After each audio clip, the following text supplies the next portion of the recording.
You are listening to the Will Power Podcast. Welcome to the show. I am Will Holdren, and I talk with some of the most influential CEOs, entrepreneurial leaders, and thought leaders to reveal the secrets that have led to their success. I believe that with the right knowledge and mindset, you can do anything you say your mind to. So if you want to learn how to change your life for the better, if you want to learn how millionaires actually became wealthy, or if you want to develop and start your own business from the ground up with the right knowledge to help you, then you are in the right place because this is the Willpower Podcast.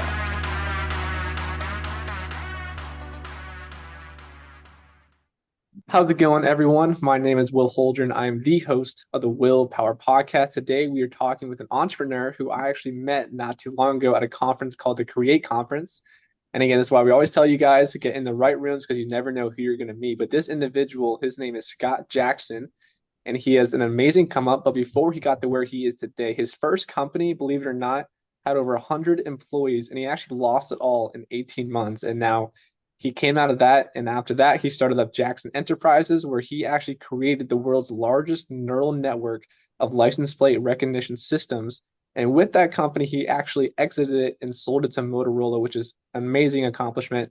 And now he spends his time developing biohacking hotels, and he runs a company called Endeavoring Capital. And they focus on hospitality, anti-aging, and wellness. And on top of that, among all these other things, he's also featured on shows like Good Morning America. So with that being said, Scott Jackson, thank you so much for joining me today.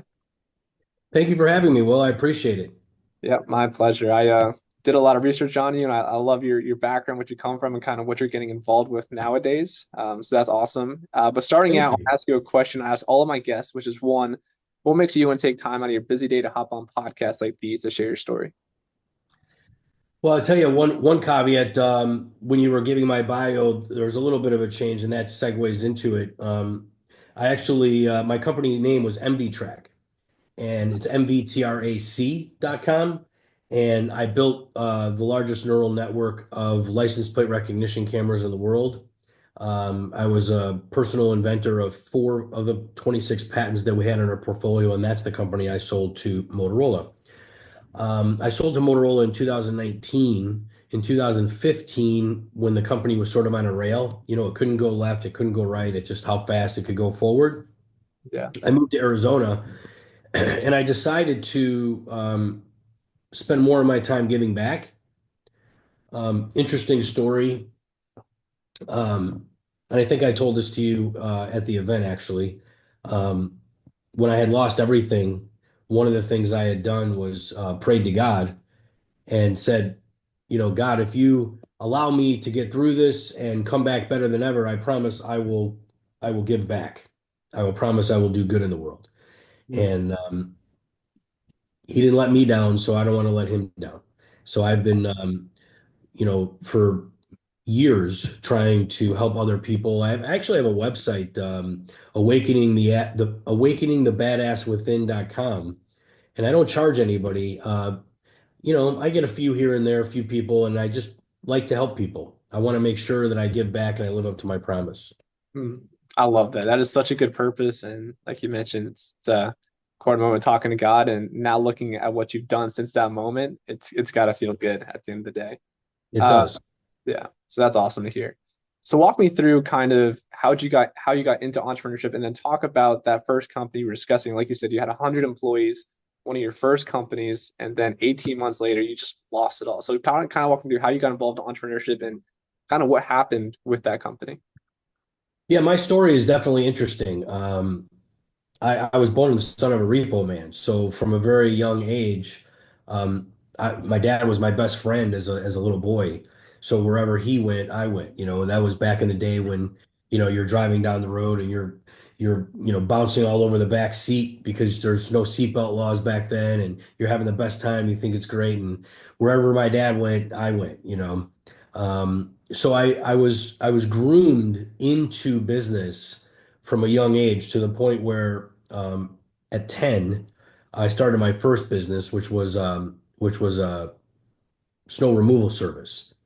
Wow. I had gone to my neighbors in the neighborhood and I just knocked on doors and I said, I'll shovel your driveway and your sidewalk for $5. And interestingly, everyone said no. But what I did, I felt so guilty that they said it wasn't about them saying no, it was that I was holding them hostage, I felt at a young age because well, it's not about money. Gosh, just because they're not paying me, I'm not going to do their sidewalk. No, I'm just going to do it anyway. So I actually everyone who said no, I just went back and I did it anyway because I felt bad. I felt like it was wrong to say no to them when they needed help. Um, and then interestingly, after that, they just started throwing money at me. Forget about the $5. They were paying me 15, $20 to do their, they were just great customers after that. And then that segued into um, lawnmower landscaping business. That didn't go too well because I hated grass. Um, but I did it for a while, and that was my first real introduction to entrepreneurship. I learned the mistakes. I learned, how at a young age I wasn't very consistent.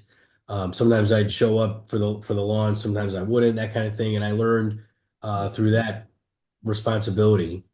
And then in 1990, I was 20, and I went to SIU, and I really didn't want to go to college, but my family convinced me to go to college.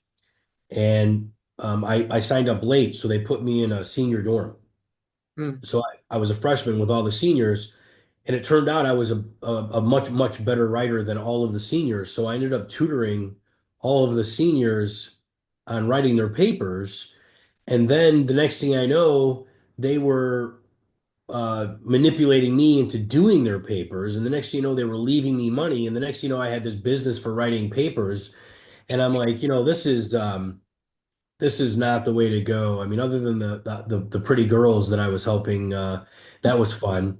yeah. But other than that, I said, no, I'm not. If I'm going to do business, I gave it a shot. I know what I want to do. So I exited college after one semester and I started Wow. my business in Atlanta. And that was my first business, which was a repossession agency, a lot of people in the early days said, "Oh, he's going to be a repo man like his dad." It's not a very glamorous job, but you don't pick your parents.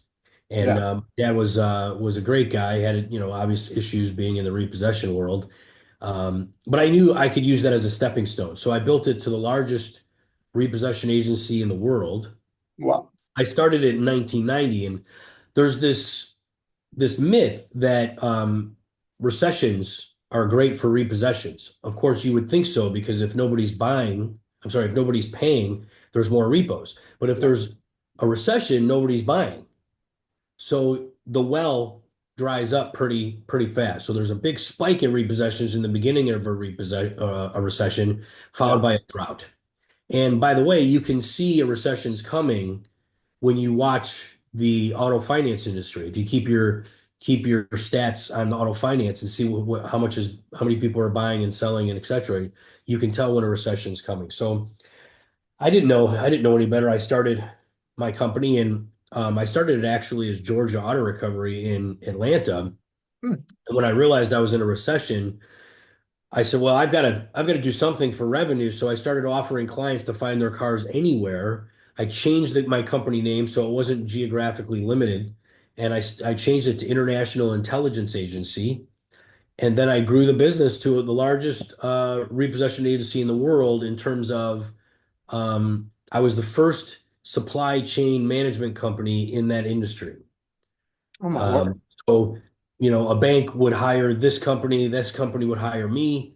I hired the repossession on the ground. So, but I was the first guy.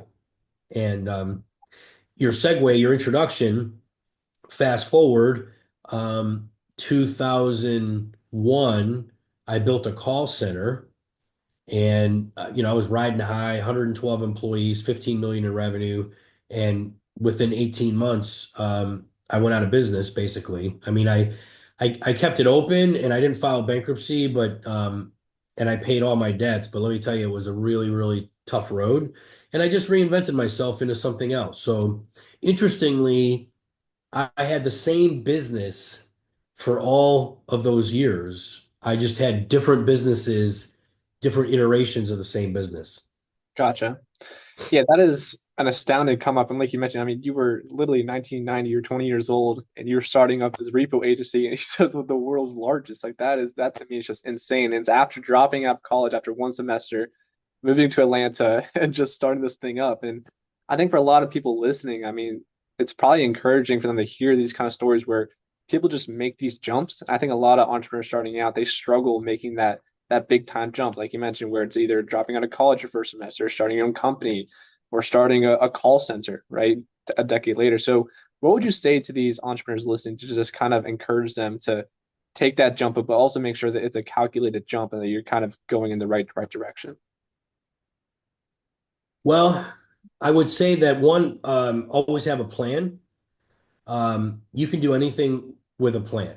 And I'll expound on that a little bit. Everyone can sit down with a napkin and write out a plan. That's not what I'm saying.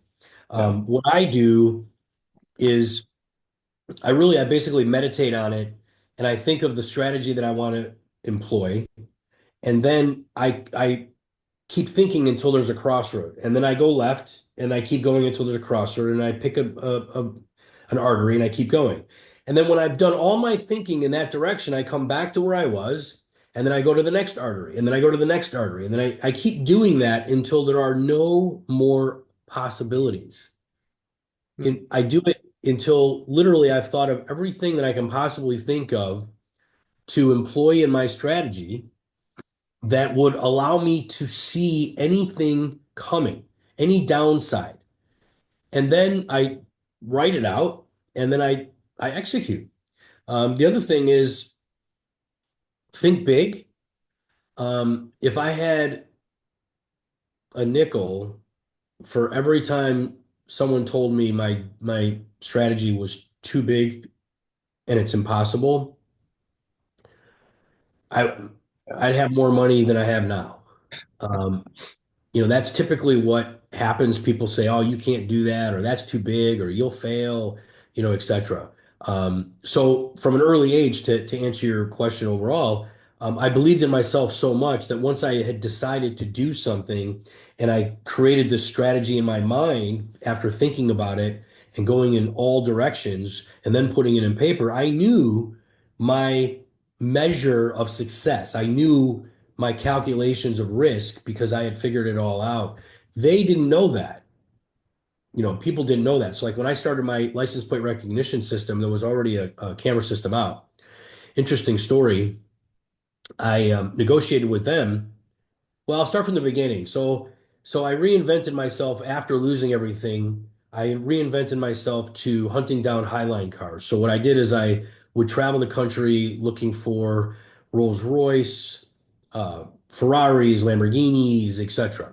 Hmm. I was really good at finding people. So I worked on the first World Trade Center bombing for the government, and I tracked down a lot of fugitives for them on a contract basis. Wow. So I had learned that I was really good at finding people. So I went to all the finance companies and I said, well, from now on, I'm not going to uh, hunt your cars down for 600 bucks. Anything over 40,000, I'm sorry, anything over $200,000 in balance, I'm going to charge you $40,000. And at first they laughed and everyone said, oh my gosh, you're never going to do this. You're going to lose business. You're going to run out. You're going to shut down. It's going to devastate you. No bank's going to pay you. I had figured out that in the banking industry and in auto finance, they have to abide by the rules like all of us, right? So a bank has to charge off a loan at 120 days, and a finance company gets 180 days. Well, what that means is that if Will goes in and buys a Ferrari for 500,000, let's say it's $500,000, and you don't make your payments. Well, the second you drive the car off the lot, it depreciates, let's say 30%. Then you make payments for, let's say, a year. And now the balance on the car, let's say, is, let's just for argument's sake, say it's 400,000 instead of 500,000. Well, now that balance is 400,000, but that car's not worth 400,000. In the banking world, it's not about the value of the car, it's about the value of the loan. So the bank's job is to get Will to pay on that loan before that 120-day charge off, or if you're a finance company, 180 days. If they can't get you to pay during that time period, they move that loan from an asset column to a loss column. And that Wow. loss goes on their balance sheet to their shareholders, and they look bad. Gotcha. So I had, knowing this and knowing that I was the best, I knew that if I went to the finance companies and said, I'm going to charge you $40,000 per car, eventually they would come to me because they would want to save $400,000 on their balance sheet. Right. That's what happened. Took about 9 months, but the phone started to ring. I started generating business, and I was printing $40,000 bills, traveling the country, and Wow. repossessing difficult cars. Um, so yeah, so that was my iteration into doing the impossible, another iteration of doing the impossible. Yeah. Um, so yeah, if you tell yourself you can do it and you plan it, that's the two components. You got to believe in yourself and you got to plan it and you got to think big. So three components. Yeah. I love all that stuff. Like you mentioned, think big and really dive into the details and numbers behind how you can make that work. And I love how you put it. Find the niche you want to go into, find an area where you can kind of go deeper into it, and then find where you can create just massive value. And your story right there with the finance companies and banks, that's genius, right? And so the great Well, and business. you can use that's the other thing is people always talk about their restrictions. I mean, here's a guy sitting here talking to you who grew up the son of a repo man. I love my dad to death, but he was an addict. He was an alcoholic. He had emphysema from smoking. He ate poorly. He died at 45. Um, you know, I didn't grow up an easy life, I can tell you that. Yeah, And if I can come out of it and be successful and use what I have to my advantage, anyone can do it. yeah, no doubt, no doubt. So fast forward into your story, you mentioned that in 2001 you opened up your own call center. That was really your first massive company with employees, over 100 employees. But then after 18 months, it kind of went haywire. And so walk me through what that was like for you, because I think up to that point, you've had massive success with the business right out of college. You've had massive success in this company. I mean, you said that you had plan and you just really, really believe in yourself. You had that just in-depth feeling about yourself and what you can go out there and do. So what was that like when that company, after 18 months, really just went bankrupt, but you still kept it afloat? But what was that like, and to your ego, and like how did you kind of move forward from that mentally? Well, that's a difficult question, so I'll tell you the story and it'll give you the answer. Yeah.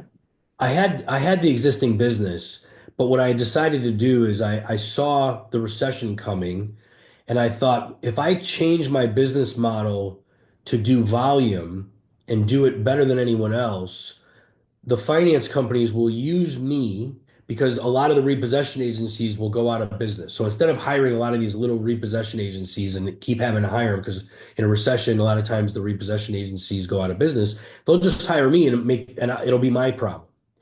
Yeah. I signed on a $350,000 phone system from Staples Communications, which is Staples the store, but back then they had Staples Communications. They decided to get in the phone business.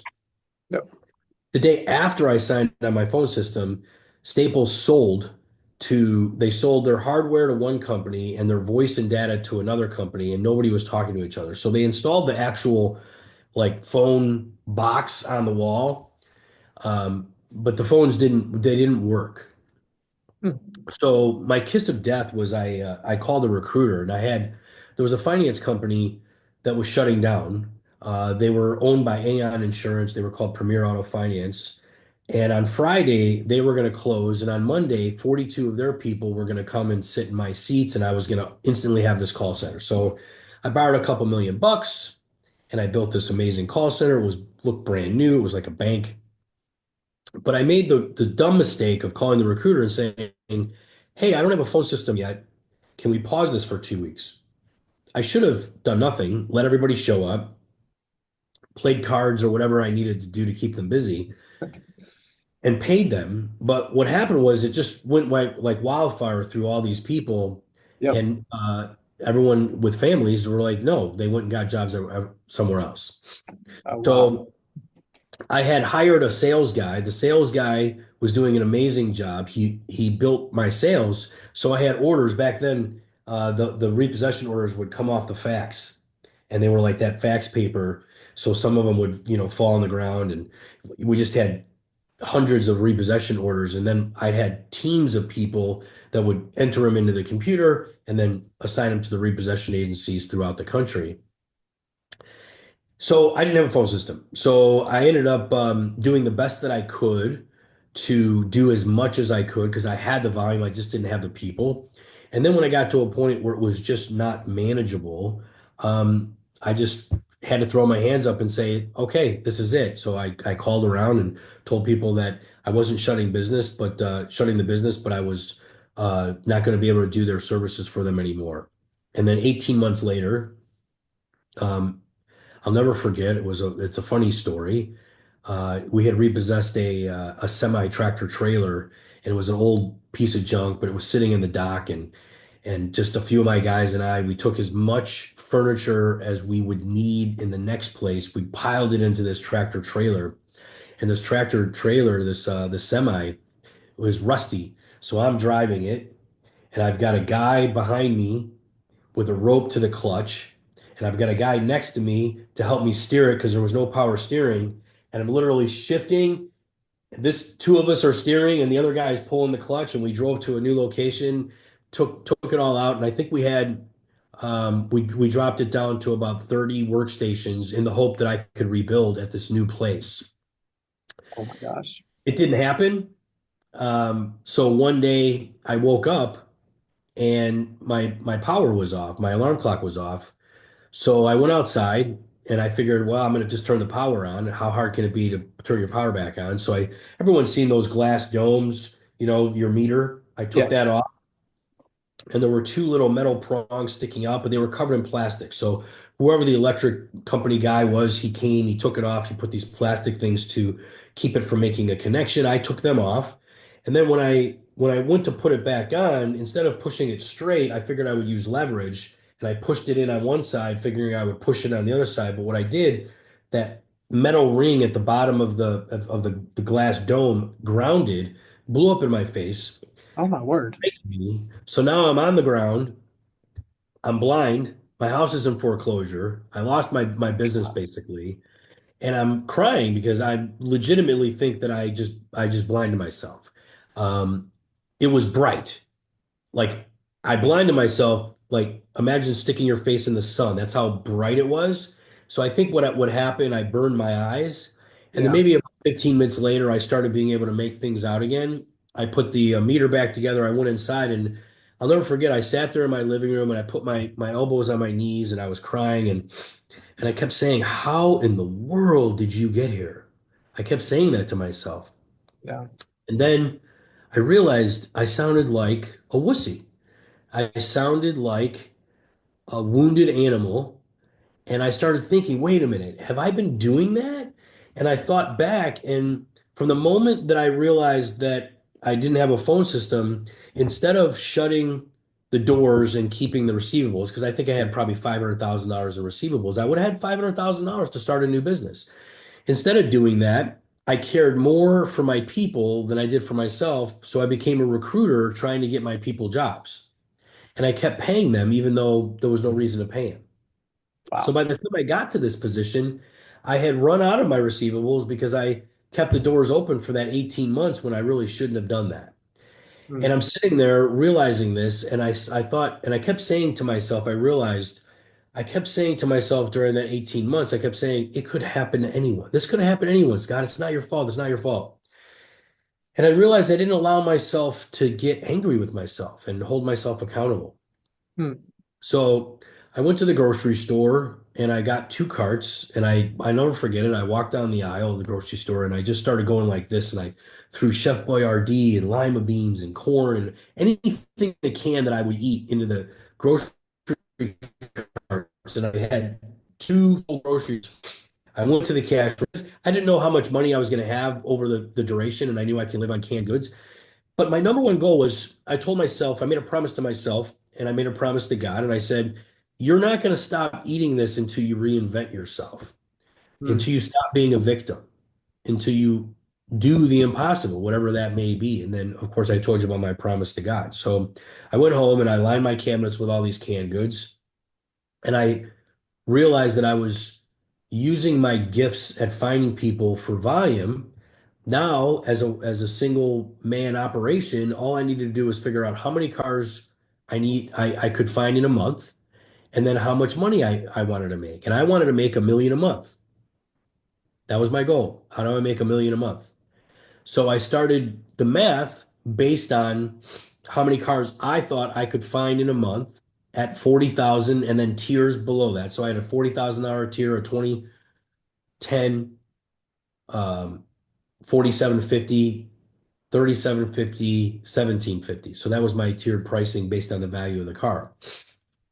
So yeah, so that's what I did as I realized okay, how do I get myself out of this and what direction do I need to go in? And like I said earlier, I set my sights high. I believed in myself and I planned it. And that was the story that I hope answers your question. Yeah, definitely. And yeah, it's always fascinates me how most of the entrepreneurs I talk to or interview, they always have some crazy, just low moment where everything just kind of falls apart. And that to me is like the moment where they start a whole new trajectory on their life and they really turn things around and really figure things out. And to me, like in your story, after that moment, like you said, you could have had $500,000 in starting up a new company, but instead you really had a test of your character and you spent that money on your employees, finding them new places to go to. And to me, I always like to think that, God God does good things for good people, right? He helps people out. And so I think when you show your character in that moment, you're helping your employees out, I think that really shows your true character and God's gonna reward that down the way. And God has the ultimate plan in his mind. So there's gonna be a lot of ups and downs, but you just gotta figure out how to get back up and take that next step. Absolutely. Absolutely. There's actually a great book. If you look on my Instagram, you'll see I was a co-keynote speaker with Bob Berg, the author of a book called The Go-Giver. Mm. And I fell in love with the book and became friends with Bob because somebody had given it to me and I read it and I realized that book, if somebody said, "What makes you tick?" If I handed them that book and I said, "Read that book," and that makes me tick. So I actually have a stock of those books and I Yeah. periodically will send them to people that I have discussions with and they'll read it because it's basically a parable. So it's a made up story. And the point of it is giving without the thought of what's in it for me. And it goes through a variety of different examples in this story. And there's characters, and it's definitely a book you should put on your radar. Yeah. I've heard of But it. to I've your actually never, point, read it, but I'll check it out. yeah, yeah. I mean, he's not a pastor or anything, but it has some it's it's a faith-based parable. So Yeah. it's a faith-based book written in parable. Yeah. So I'll yeah, definitely check that out.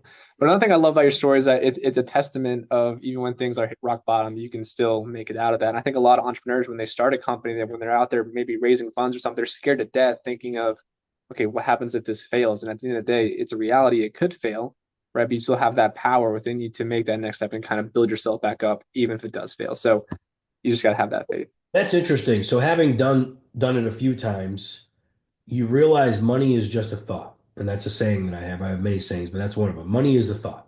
Mm. So let me give you an example to that. When I was chasing cars, these Highline cars, I was in Fort Lauderdale and I was chasing a Bentley convertible, and I came up to an intersection at a light, and there was a Prius with a with looked like red Folgers coffee cans on the roof.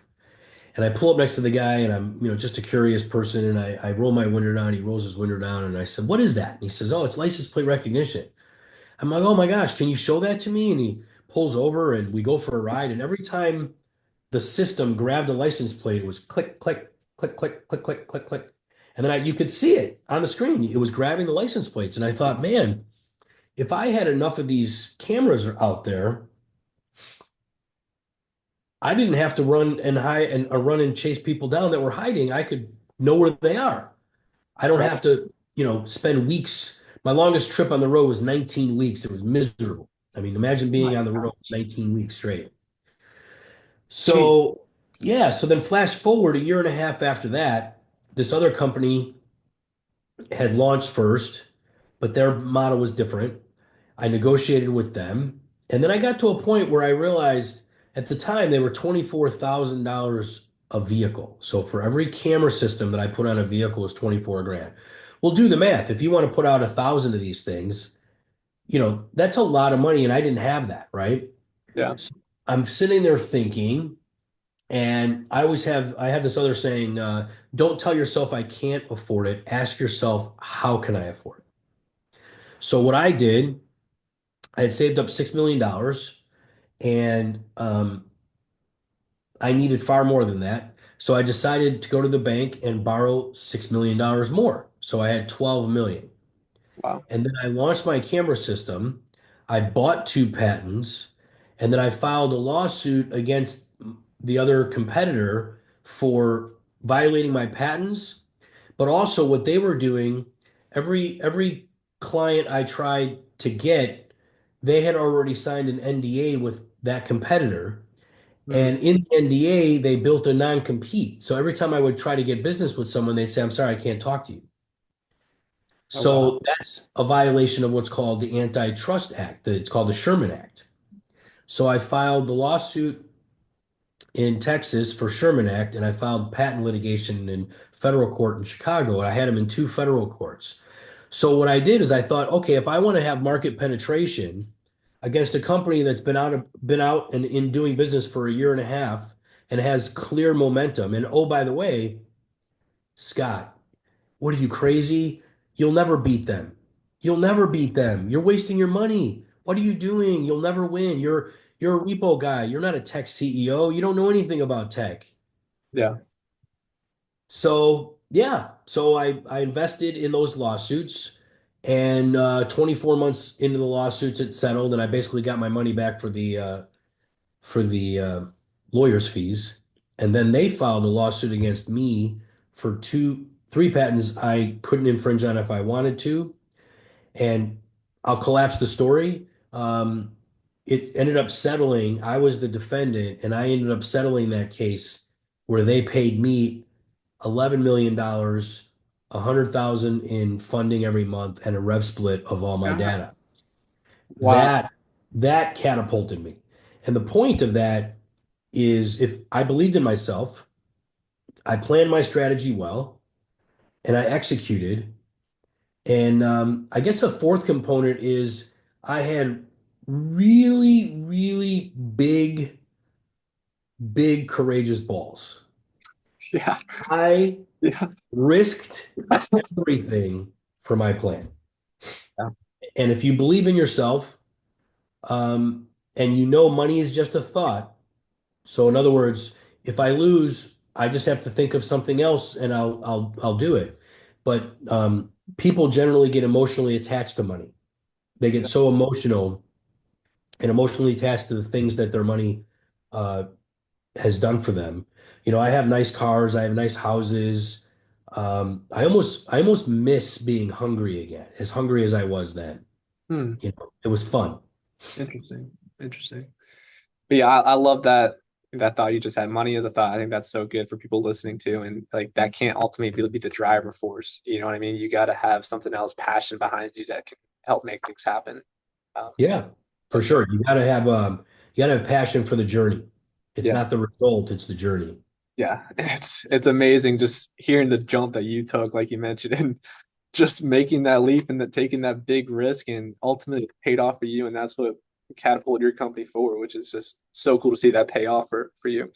So kind of fast forward to what you're doing now with Endeavoring Capital. I kind of want to touch on this for a little bit. Obviously, you guys are focusing big in the health space. I know you guys are working on hotels, and I really thought it was interesting what you told me about in the conference about what you guys are trying to build with hotels and health and wellness. But for people listening, kind of walk them through real quick. What are you guys trying to do with Endeavoring, and kind of what's the concepts behind these health hotels that you guys are building? Yeah, well, there's this term, Dave Asprey created a term called biohacking. He was a computer guy and he thought, how do I hack the biology? Um, Now there's a new word called health span. What that is, lifespan is the moment you're born to the moment you die. But if you have 100-year lifespan and 50 of those years suck because your health is bad, then what kind of life is that?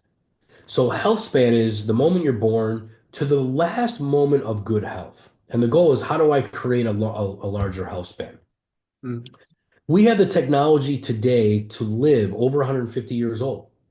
wow. we have the technology for the first time ever where we can reverse aging. Dave Asprey, there's guys like that, Gary Brecka, um, Huberman, Brian Johnson. Brian Johnson is an example. He's spending millions of dollars of his own money to reverse his aging, and he actually has been doing it. There's this thing in your body, it's called telomeres, and the telomeres they get shorter and shorter as you age, and then you die. Well, for the first time ever, we can reverse aging and lengthen telomeres. There's different modalities, hyperbaric oxygen, transresveratrol, um, obviously eating the right foods, exercise. There's a variety of different things. But if I were to say, Will, I'm gonna do things for you that will allow you to live to 180 years old. 160 of those years are going to be very good quality. You would, of course, if you had millions of dollars, you would say, great, sign Right. me up. But then it would take about 10 to 13,000 square feet for all the equipment and then the different modalities.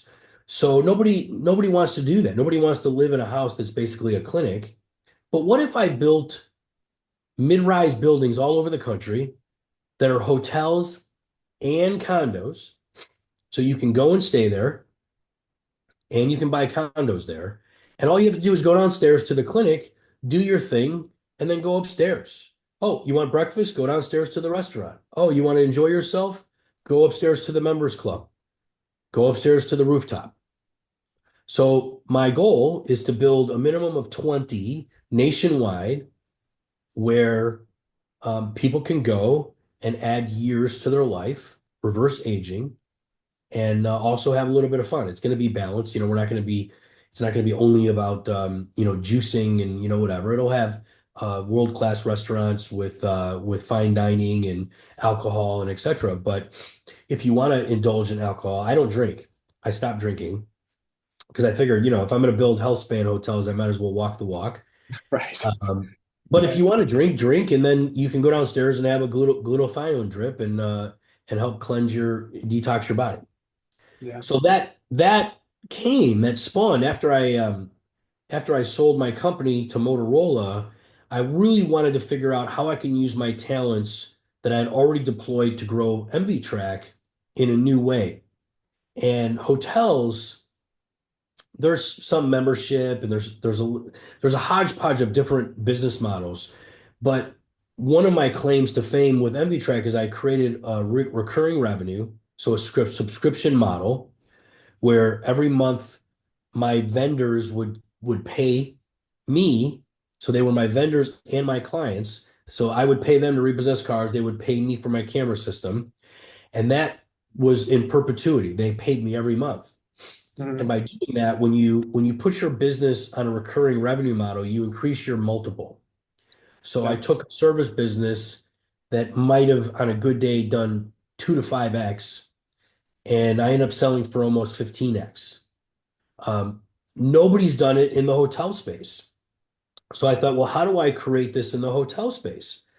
And I want to make myself feel good. I want to feel good every day when I wake up, when I'm helping others. So that's Yeah. how I decided to get into HealthSpan is creating a recurring revenue model where Will can pay a monthly fee and we're going to keep you healthy and we're going to keep you reversing your age. And by doing that, I increase my multiple. I sell condos. I also have a hotel and I also have revenue from the other modalities. So that's how I did it. That's how I came up with the strategy to do what I'm doing. I think that's such an awesome idea. And at that Create conference, that was really the first time I heard Gary Brecka talk and I heard about all these different health aspects out there. And I previously had no idea.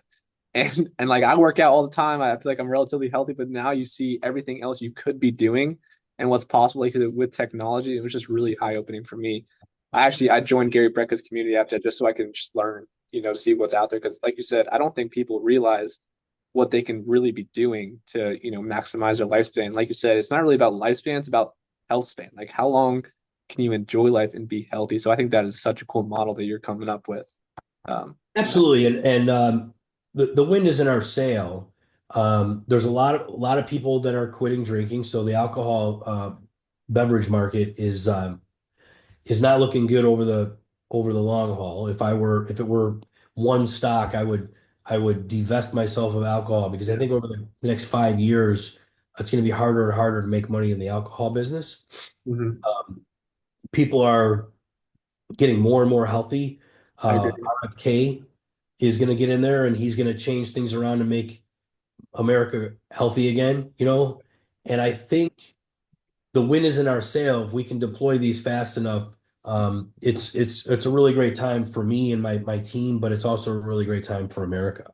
Yeah, I agree, and I can see it as well just from things going on that people are trying to be healthier. You know, what I mean, like they're trying to work out more, they're trying to cut out alcohol, trying to cut out drugs, whatever it is. And it's really cool to see, and it's because America, like Gary Breck was saying, was like what one of the worst countries out there for life expectancies and just overall health, and it's crazy to think that, you know, but that's Well, the I mean, reality. just think of it from this perspective. The FDA just banned red dye that's been banned in other countries for years.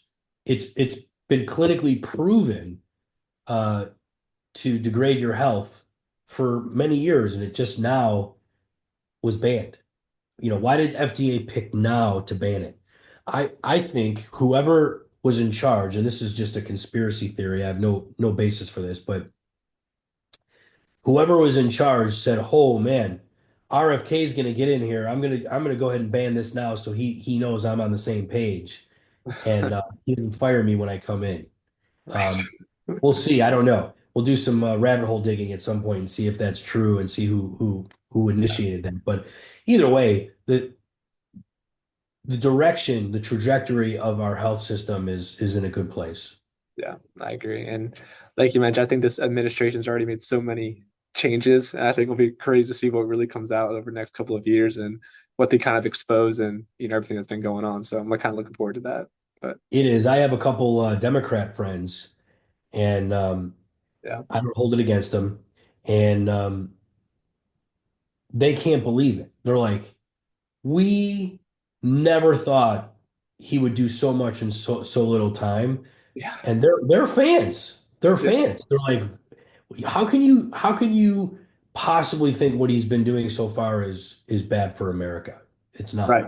not. A couple of them are the immigration thing. A lot of people think it's wrong. I have one good friend that we've been debating on Facebook Messenger, going back and forth because she is just distraught over this immigration thing and et cetera. And we can agree to disagree on that. And you know, Yeah, unfortunately, I think that America should be pro-America yeah, and not pro-world. But we're moving in the right direction overall. yeah. No, yeah, I agree. It always drives me crazy when I see people flying other countries' flags on our streets in America. And you know, some of the immigration people, I saw some stuff just on Instagram where they're you know deporting some of these illegal immigrants, and a lot of the times they're just these crazy people that are that are running drug gangs that are like rapists, and they just terrible. You know what I mean? It's like we don't want them here, so that all makes sense to me. But Yep. so Sorry yes, for my sniffles. no, all good, all good. But before we run out of time, just a couple more questions for you. One, going forward, I mean, obviously you have these goals of building out these hotels, but what would you say are your main goals you hope to accomplish within the next year or two?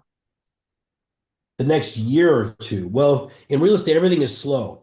Yeah.